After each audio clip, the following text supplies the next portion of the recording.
Digital driver মানে একটু আলাদা টাইপেরই হবে। ডিজিটাল মানে তো বুঝতে পারছো ডিজিটাল কাকে বলে। তো অ্যাকচুয়ালি দেখতে পাচ্ছ গিয়ার লাগছে না, সেজন্য গিয়ার লিভারটাই ভেঙে গেছে। তো সব জায়গায় গায়ের শক্তি দেখালে হয় না, কিন্তু আমাদের কি করব, আমাদের কাজ হচ্ছে কিছু কিছু ইতিহাস হয়ে যায়, ইতিহাস। এই যে এখন গিয়ার লাগাতে যে গিয়ার লিভারটা ভেঙে ফেললাম, তো ধরো এখন পুনরায় আবারও ধরো ঝালাই করতে হবে। আর আমার যে মিস্ত্রি দেখতে পাচ্ছ, আমি দু টিপ থেকে বলছি ক্লাচের প্রবলেম করছে, ক্লাচের প্রবলেম হচ্ছে, নতুন ক্লাচ কাজ করছে এটা ওটা এটা ওটা। আজকে ডবল সিলিন্ডার খুললো, গিয়ার বক্স খুলে ক্লাচ দেখলো, আবার লাগালো, তারপরে দেখো গিয়ার লাগাতে গিয়ে আবারও সে তাই। এটা ধরো প্রবলেম হচ্ছিলো ব্যাঙ্গালোর থেকে, তাও বললাম যে দাদা এই ব্যাপার, বললো আসো কোনো রকম কাজ করিয়ে দিচ্ছি।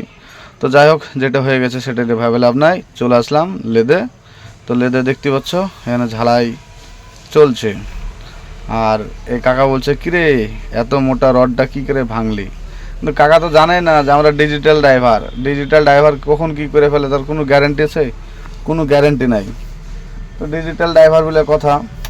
তো আমার এই লিভার রডটা একটু স্পেশালিশ করে ঝালাই করব, ঝালাই করার পর আমি পুনরায় আবার লাগাবো গাড়িতে। তারপরে কি হচ্ছে না হচ্ছে ভিডিও একটা ভালো করে ভিডিও মানে ভালো করে ব্লগ করে ছেড়বো। আর হ্যাঁ, আরেকটা কথা, যে আমি যে কথাগুলো বললাম যে ডিজিটাল ড্রাইভার গিয়ার ভেঙে ফেলাচ্ছি, আজকে খালি গিয়ার লিভার ভেঙেছে এটা না, আমি ইঞ্জিনও ফেটে ফেলি। মানে গাড়ির ইঞ্জিনও ভয় করে আমাকে। সেজন্য আমি নিজেকে নিজেই ভাবি যে আমি ডিজিটাল ড্রাইভার। ইঞ্জিনই তো ভয় করে, ইঞ্জিনই ব্লাক বাস্ট করে ফেলে।